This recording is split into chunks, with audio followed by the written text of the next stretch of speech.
बीते कुछ सालों से इसरो ने रिकॉर्ड पर रिकॉर्ड बना के सारी दुनिया को हैरान कर दिया है। नासा जैसी बड़ी और उन्नत स्पेस एजेंसियां भी इसरो की कामयाबी से काफी प्रभावित हुआ है। अब नासा ने इसरो के साथ मिलकर विश्व का सबसे महंगा अर्थ इमेजिंग कृत्रिम उपग्रह बनाने का करार किया है। इस सैटेलाइट को बनाने में दोनों देशों को करीब 96 अरब से ज्यादा की राशि खर्च करनी होगी। संयोग देखिए कि 2021 में जो GSLV रॉकेट नासा और इसरो के द्वारा साथ मिलकर बनाए गए नाइजर सैटेलाइट को पृथ्वी की कक्षा में स्थापित करेगा, वह वही रॉकेट है जिसे बनाने से रोकने के लिए अमेरिका ने एड़ी चोटी का जोर लगा दिया था। आज से तकरीबन 25 साल पहले भारत की संबंध रूस के साथ नजदीक होने के कारण अमेरिका के साथ बेहद खराब थी। 1992 में अमेरिका के राष्ट्रपति जॉर्ज बुश ने इसरो पर प्रतिबंध लगा दिया था। इतना ही नहीं, उस समय अमेरिका ने रूस पर दबाव बनाकर उसे इसरो के साथ क्रायोजेनिक इंजन तकनीक साझा करने से भी रोक दिया था।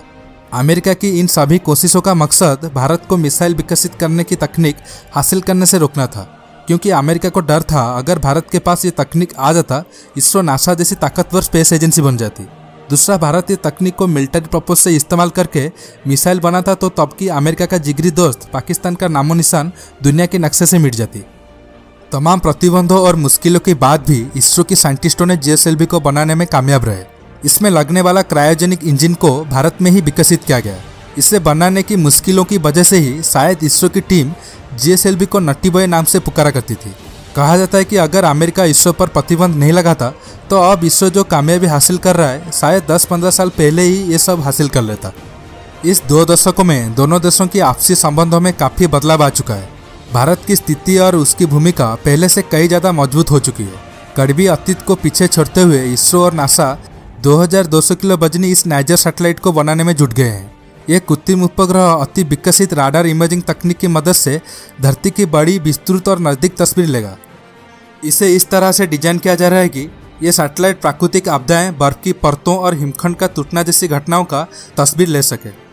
नासा की इसरो में दिलचस्पी उस समय शुरू हो गई जब अप्रैल 2012 में भारत ने पहला स्वदेशी राडार इमेजिंग सैटेलाइट को लॉन्च किया। इस सैटेलाइट की मदद से रात दिन और किसी भी तरह की मौसम से धरती की सतह का तस्वीर ले जा सकती है। इसके बाद नासा ने इसरो के साथ मिलकर यह प्रोजेक्ट शुरू करने की इच्छा जताई। दोनों एजेंसियों के बीच इस मसले पर करीब 2 साल तक बातचीत हुई और फिर आखिरकार नाइजर सैटेलाइट को लेकर दोनों के बीच सहमति कायम हो गई। प्रधानमंत्री नरेंद्र मोदी जब 2014 में अमेरिका में पहुंचे तो उन्होंने तत्कालीन अमेरिका के राष्ट्रपति बाराक ओबामा के साथ इस करार से जुड़े समझौते पर निर्णायक हस्ताक्षर किए। दोनों एजेंसियों का कहना है कि नाइजर सैटेलाइट का मकसद पूरी दुनिया के इंसानों को फायदा पहुंचाना है और इसके द्वारा लिए गए मैपिंग डाटा को भी सभी के लिए उपलब्ध कराया जाएगा। जिस तकनीक को बनाने से रोकने के लिए अमेरिका ने भारत पर प्रतिबंध तक लगाया, उसी क्रायोजेनिक इंजन वाले GSLV को इसी महत्वाकांक्षी प्रोजेक्ट में इतनी बड़ी जिम्मेदारी निभाने के लिए चुना गया है। आखिर में कहना चाहूँगा, हम हिंदुस्तानी ऐसे हैं, जितना हमें दबाने की कोशिश करोगे इससे कई गुना ऊपर उठने की ताकत, हौसला और दिमाग हमारे पास है। दुनिया में कोई भी हमारा मुकाबला नहीं कर सकता, क्योंकि 1000 वर्षों से हम दुनिया में एक लौता सुपर पावर थे। अगर अब 125 करोड़ हिंदुस्तानी ये बात को महसूस करने लगेंगे तो हम भारतीयों को फिर से जगत गुरु बनने से कोई नहीं रोक सकता। दोस्तों, आज की वीडियो में बस इतना ही। वीडियो अच्छा लगा तो लाइक, कमेंट और फेसबुक, व्हाट्सएप पर अपनी दोस्तों के साथ शेयर कर दीजिए। और अब तक आप मेरे चैनल को सब्सक्राइब नहीं किए हैं तो सब्सक्राइब कीजिए और सब्सक्राइब बटन के पास जो बेल आइकन है उसे भी प्रेस करना मत भूलिए, ताकि आप मेरे आने वाले वीडियो को भी मिस ना कर सके। दोस्तों, रहता हूँ, बहुत जल्द न्यू टॉपिक के साथ मिलूंगा। नमस्कार, जय हिंद।